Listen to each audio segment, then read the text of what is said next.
We didn't think we would come to PEI, but life took us here and we're really happy to be here. So thankfully I brought my book. We're going to read up on the national park, Prince Edward Island National Park, and tomorrow we have a full day of visiting that park. Today we're staying in a provincial park just because they had vacancy, but tomorrow we should have a fun day in Prince Edward National Park. This one.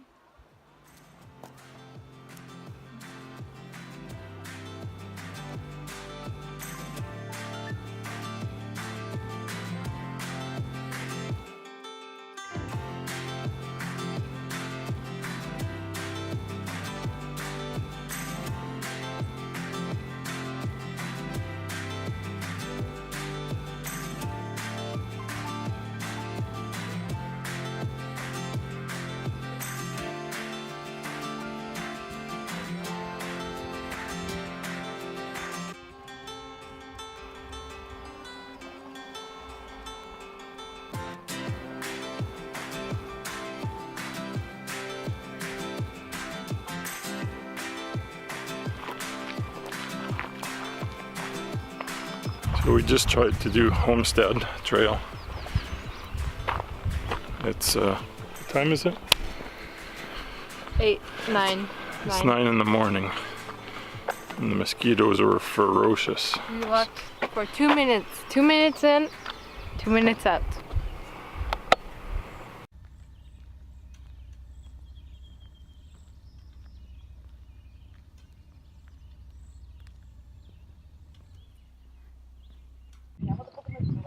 Prince Edward Island National Park is divided into 3 sections. This morning we went to the Cavendish section to do the Homestead Trail. Unfortunately, mosquitoes stopped us from going very far. We turned around.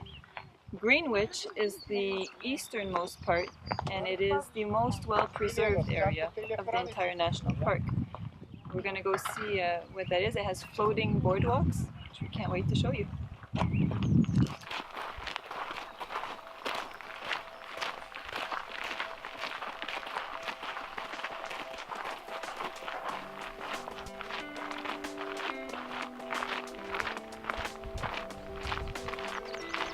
At the Visitors and Interpretation Center, one of the guides suggested that we do a trail that's not marked on the map. We are here right now. We want to do the Greenwich Dunes Trail, which is this one, and it has boardwalks, floating boardwalks all over here. But then she suggested that we walk the shoreline around here to join up to the Tlakatik Trail and then come back from our steps. So that should take about 8 kilometers.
trying to rescue a jellyfish. Brianna's big heart, even for very simple-celled animals. Throw it, Bar, throw it. I don't want Throw it. There you go. Swim, jellyfish, swim! You're free. It's dead.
So behind me we have the Confederation Bridge, which is the longest bridge in the world that is over water that freezes, and it links New Brunswick to Prince Edward Island, or PEI.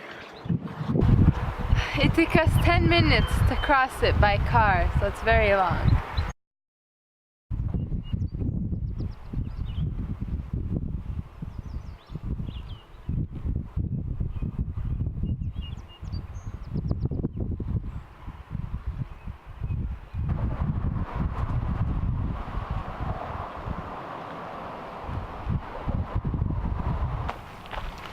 So if you want to stop to look around the Confederation Bridge on the New Brunswick side, whether you're going into PEI, Prince Edward Island, or coming out of it, there are exits on both sides.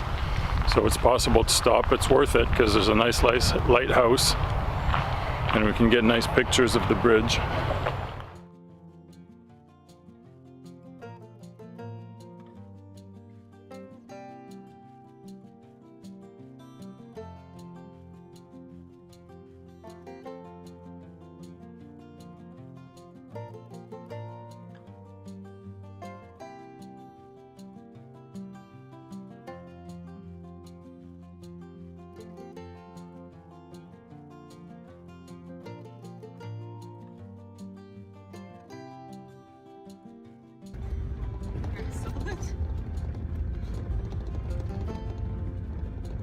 So this is the 108 of New Brunswick. Oh my goodness. And back.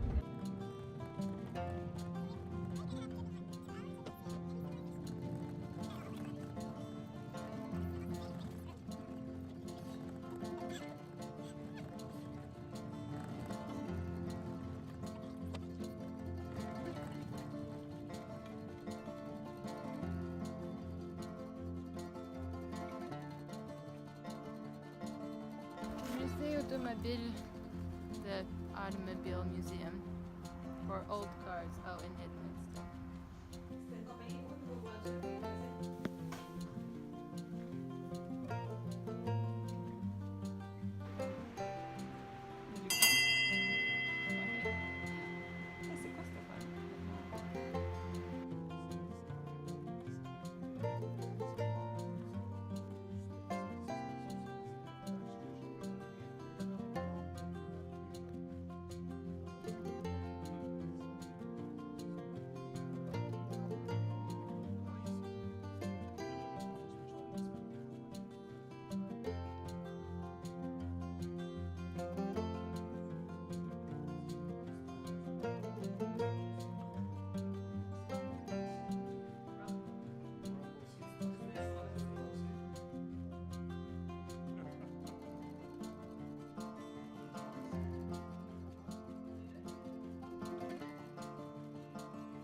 After spending about an hour in this museum, our tour guide Bert showed us how interesting old cars can be, from the Model T that we all know to a Rolls Royce that would be worth 1.2 million today. We sure enjoyed what we learned. We just learned also that in October it might close down, so we're hoping it doesn't, because the people here are really passionate about what they do and the cars are really interesting to know about.